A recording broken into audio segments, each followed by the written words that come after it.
Hi everyone, welcome. It's Soccerbeat. We're talking Kaizer Chiefs, and it's Peter de Toy and my man who's got the beat, Tsepo Masilela, ex-Kaizer Chiefs legend and still Kaizer Chiefs, now Kaizer Chiefs fan and a Soccerbeat analyst. Right, guys?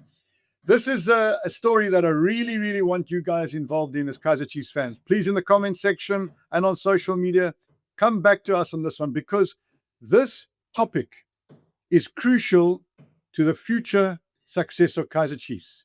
This topic is crucial to the future success of Kaizer Chiefs. Bear with me and I'll tell you why. But before we do that, guys, please press that subscribe button. 50,000 Rand waiting for you guys. Come join us.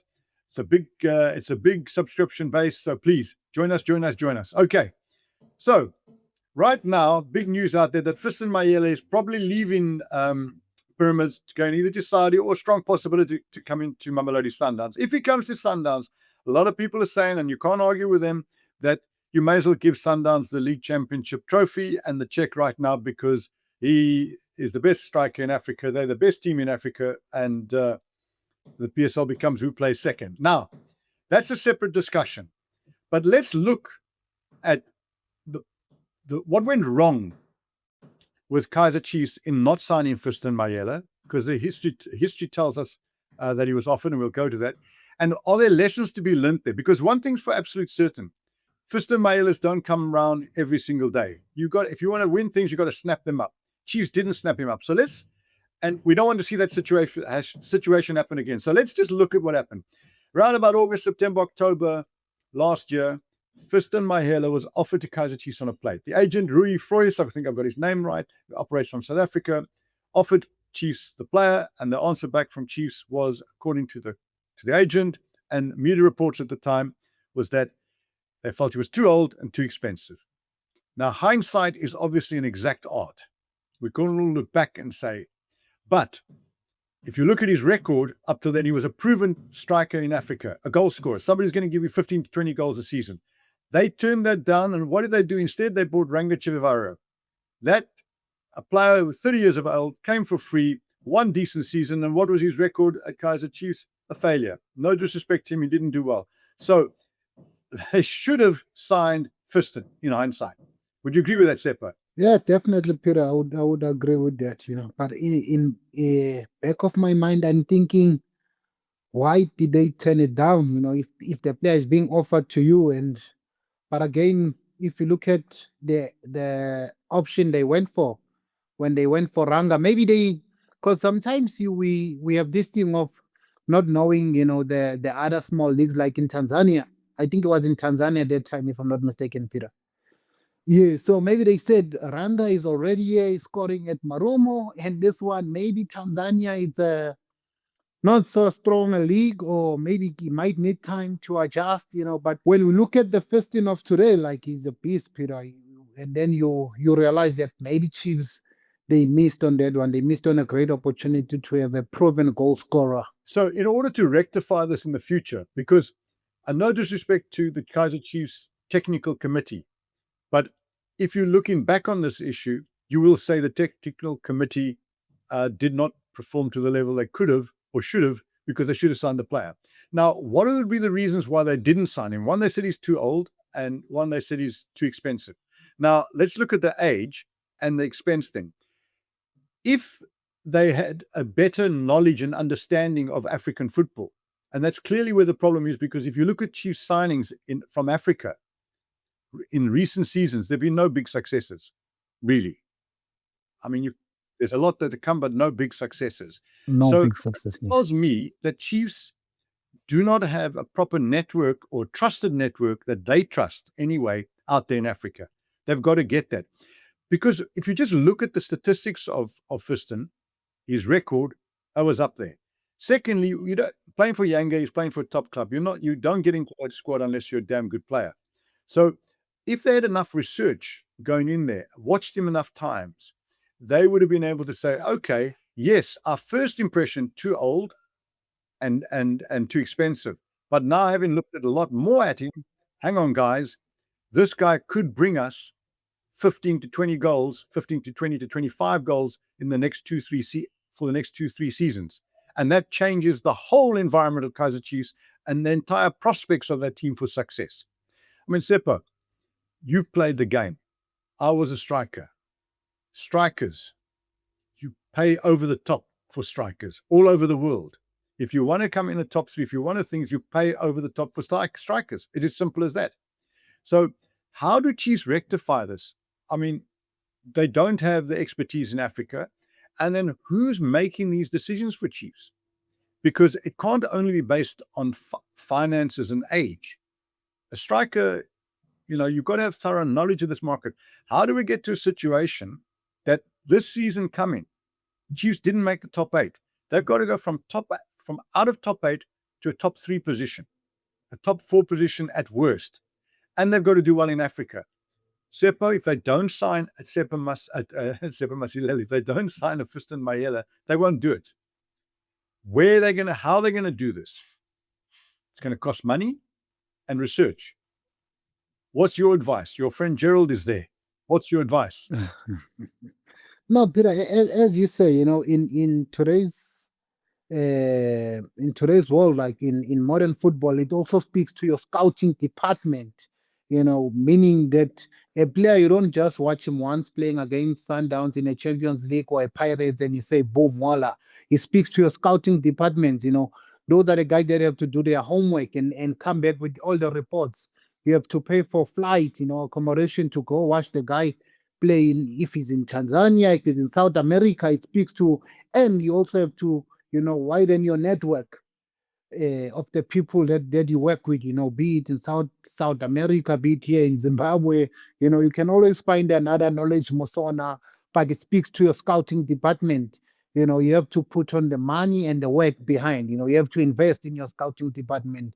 So the guy cannot just rely on YouTube or they've been given some footages or watch the game on TV. You have to watch them when he plays away against a low block, when he plays at home, or against a team that's offensive.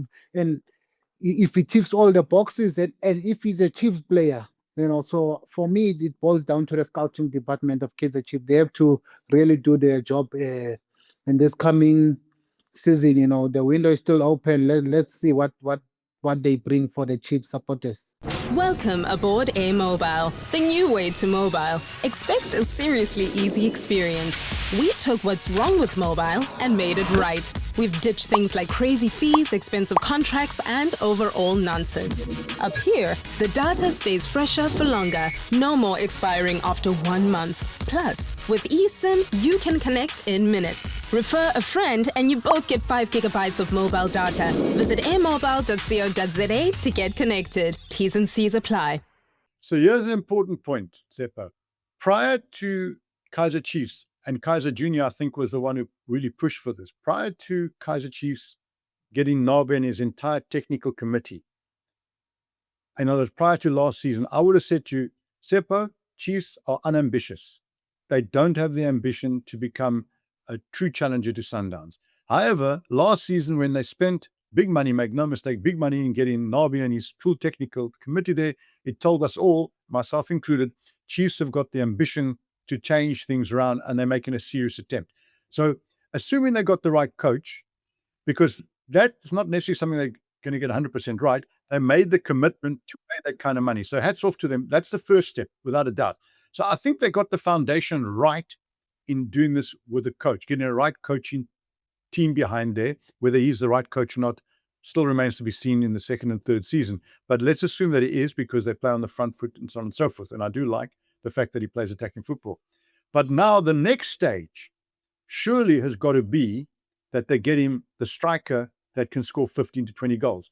Before I ask you the question, look what happened with Lelepo. He went out and said, get me Lelepo. Chiefs don't have a scouting department in the lower leagues of France. Lelepo came and he's been their best goal scorer and their best player in the second half of the season. And that's a wide man. So he's made a difference to the team, without a doubt. He's given them extra pace, extra power, extra strength, and he scores goals from a wide position. That's invaluable. But now they need to find that striker. My question to you would be, would you give Nabi, with his knowledge of places like France and North Africa, complete carte blanche with a checkbook to get the striker? Or do they still have to go through the checks and balances of, hang on, his age, his cost, and so on and so forth? Because when it comes to striker, it's a different story. So what should they do? Are they ambitious, or is that ambition there, do you think? And how should they go about it if it is there? Definitely, the ambition is there, Peter. Ambition is there. They're gonna be going to Africa, to compete in the Confederations Cup competition in Africa. So it means they'll need to have the depth. But with strikers, Peter, with strikers, if I look at Barcelona going to sign Lewandowski from Bayern, regardless of the age, but the strikers are very important in if you want to challenge for big things. If I look at Menu when they went and signed Van Persie from Arsenal, it showed you that a striker makes a huge difference. Pep was struggling to win the Champions League up until Haaland arrived. So I would say, yes, give Nabi, with Lilipo, he's been a success in terms of if it's him, we all believe it's Nabi that wanted Lilipo and you got him. So it's been it's been a success. But it shouldn't be one-sided, Peter. When I'm saying the scouting department, the scouting department cannot function without the coach. They must know what type of a striker the coach needs to win games. Because end of the day, the coach will be coaching the player. The coach will make the final selection. So it's a working relationship between the scouting department, maybe technical director, and the coach. So but I believe that the coach must have a huge say in what type of a striker does he need, because we've seen they've been complaining about, they creating the chances, box entries, everything. They just missing that one guy who's gonna put the ball in the back of the net. So it should be a decision that they all sit together in the table and come up with a striker. I agree with you, Tsepo. I think that even if they don't sign another player, as long as they get somebody who can stick the ball in the back of the net, they'll have a proper chance this season. So, Chiefs fans out there, you've heard what Tsepo's had to say. Do you agree? Do you feel that the Kaizer Chiefs management have the ambitions to bring the kind of striker you guys need, what Kaizer Chiefs need to seriously challenge for a top 3 position next season? Is that ambition there? And who would you like to see there? Maybe there's still a chance of Fiston Mayele, but besides Fiston Mayele, I think there's a very small chance they'd have to come in massive to prize him away from wherever he's going. But there is another Fiston Mayele out there. Do you believe they have the scouting department to be able to find him, or do you think it should be up to Nabi to find him?